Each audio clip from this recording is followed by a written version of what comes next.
Hi, this is David at TED-IELTS, and earlier this year I released a book called A Complete Guide to IELTS Letters. As the name suggests, it tells you just about everything that you need to know about writing letters for the IELTS General Writing Test. One of the chapters naturally concerned tone, meaning whether your letter should be formal or informal, and today that's what I want to talk about. As usual, this video will be divided into chapters, which you can navigate using the chapter titles below. You can also turn on the subtitles if you struggle to understand me. Okay, let's start the lesson. Today we're going to learn about formality and IELTS letters. You may wonder what this means and why it is important. After all, English is different from languages like Japanese, which have completely different forms for formal and informal situations. However, there are some differences in English between formal and informal language, and although they're not as important as they were, say, 100 years ago, it is important to use the correct form for different situations. As such, you will be judged on your use of tone for IELTS writing. Here is a brief overview of some differences between formal and informal language. To put it simply, formal language is that which is reserved for serious and impersonal situations, such as business communication or dealing with people whom you have not met before. When you want to be polite and respectful, you should use formal language. Informal, on the other hand, is that which is used for everyday situations with people you know well, such as friends and family. It is common language that might be viewed as a little offensive if spoken to the wrong person.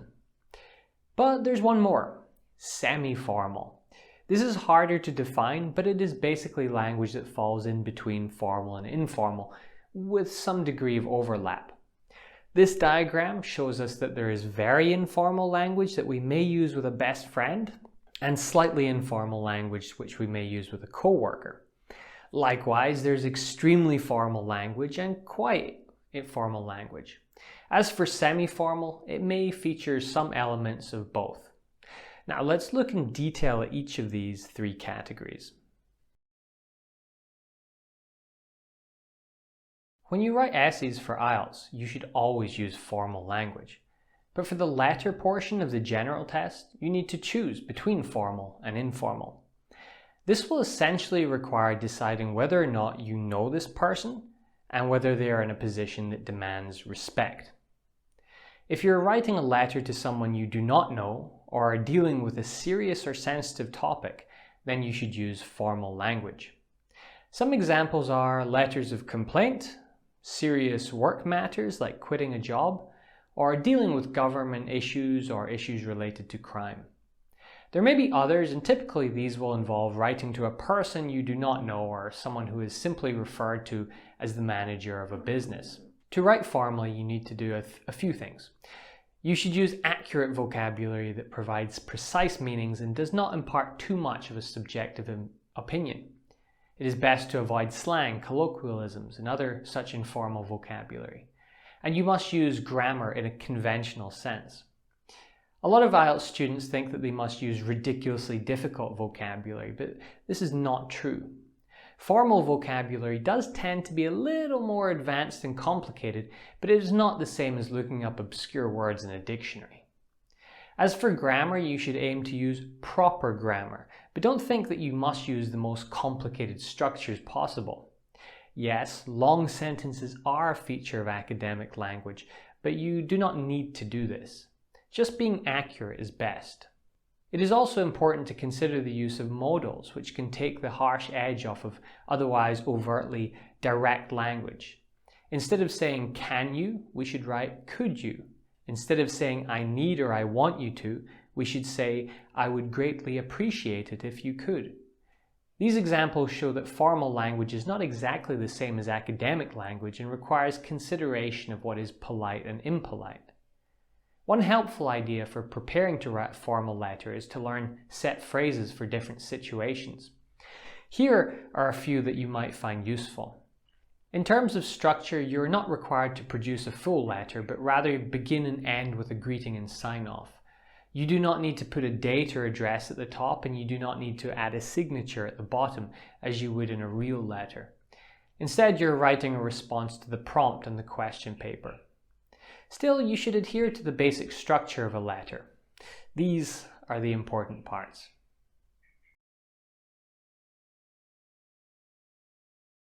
The opposite of formal language is informal. This is perhaps less common in IELTS, but there are still many letters that require this sort of approach.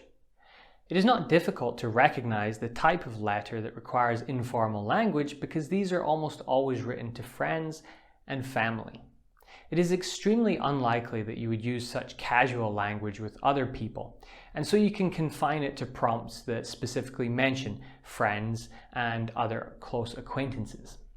Here are some examples.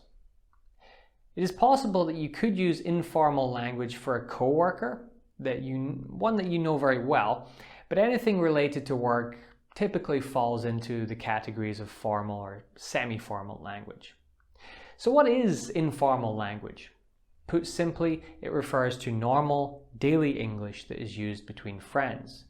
It is casual and often involves slang, contractions, idioms, or even broken grammar. The sort of common grammatical errors that native speakers make each day are something that I call lazy grammar. You should aim to use proper grammar in IELTS, but there are some cases where lazy grammar is acceptable, and this is true of informal letters. For example, hope you're doing fine. Here we have missed out the subject. This is a massive error in a formal sense, but in very formal language it is acceptable. However, you cannot just drop any subject. It is only appropriate when the subject is very obvious. We do this in informal writing because saying I repeatedly might be a bit strange. The verb hope is perhaps the most common example of one that does not require I because it is obviously implied. Hope you're having a great time. Hope your family's doing well. It is worth noting that there are various levels of informality. Here is another example sentence starting with hope. We can make it even more informal by changing you to ya and adding an exclamation point. This is now extremely informal and only suitable for writing to very close friends. Some people may even argue that it is too informal for IELTS because ya isn't a real word. However, this sort of language is perfectly normal among people who know each other well and can be used in appropriate letters. One thing I will add here is to be very careful when using informal language. Try to avoid the latest slang. For example, words and phrases that emerged on the internet or TV in the last year or so. It's possible your examiner may not know these and might take them to be errors. Similarly, avoid swearing as this could be offensive to some people. The format of an informal letter will generally be very similar to that of a formal one, except because of the nature of it, it might be a little looser. By this I mean the paragraphs used may be shorter and may not have such a clear purpose, while the ideas expressed may run together more like a conversation than a structured essay. Still, it is important to have some sort of structure to your letter and to adhere to the basic rules of cohesion. Otherwise, your examiner may not be able to accurately ascertain whether or not you understand how to link ideas.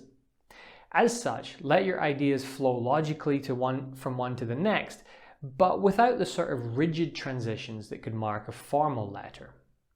For example, a formal letter might say something like, I am writing to inform you of a major change that has taken place. Before I describe this change, I need to give you some background information. First of all, whilst examining the progress of blah blah blah. In a more informal context, we might instead say, just writing to let you know about a big change. What happened is that I was looking at blah blah blah. There are various changes here in terms of language, but let's focus on the transitions. The formal writing begins with a conventional structure. I am writing to inform you. Whilst the informal one is much briefer and forgoes the usual cohesive devices. Indeed, the whole second sentence would probably be omitted in an informal letter because it functions as guiding language that is not really necessary between friends. As for phrases like first of all, These are probably going to be unnecessary unless we need to express something complicated and sequencing is necessary. In addition, we can modify the greetings and sign-offs we use for informal letters. Rather than saying, "Dear so-and-so," we can say "hello" or "hi." Instead of using a person's full name or title, we can switch to their first name. For signing off, we can avoid "yours sincerely" and use something more casual like "thanks," "cheers," "talk later," or even "bye." Again, there are a range of possibilities. If you want to read lots of sample letters for both formal and informal contexts, you can find them in my book, which is available on Amazon or as a PDF through my website.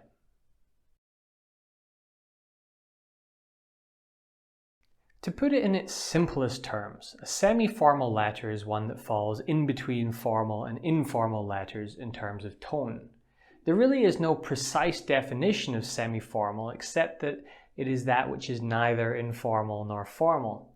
As such, it is best to think in terms of examples to fully understand what semi-formal means and how to structure such a letter. There are broadly two such situations. One, writing to a person with whom you have a professional relationship but one that is fairly close, such as a manager or a colleague that you know well. And two, writing to a person with whom you have a personal relationship but about a difficult or unfortunate situation, meaning something that would make them feel bad. Here are two examples. There could be other examples of when semi-formal language might be required, so think carefully about the precise nature of the situation you're given in your prompt. It is impossible to clearly define semi-formal language except to say that it is language that falls between formal and informal on a scale of register.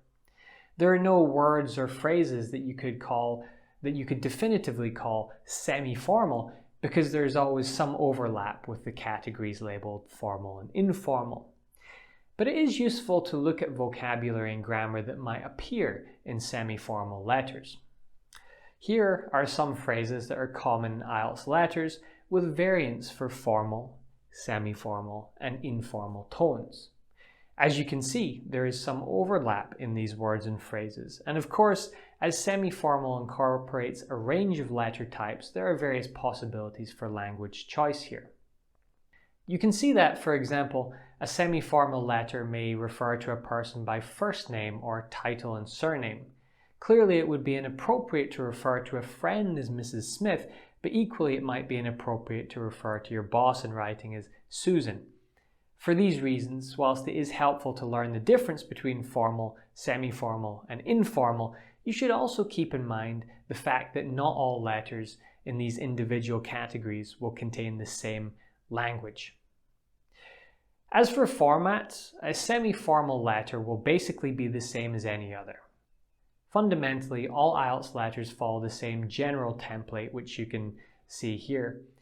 These will differ massively from letter to letter, but this relates to the purpose rather than the tone. For example, a letter to a friend might include a short personal note and then a friendly message at the end, whereas a business letter might reiterate the main point or make a statement along the lines of, "I hope to hear back from you," before signing off. However, there is nothing specific to semi-formal letters.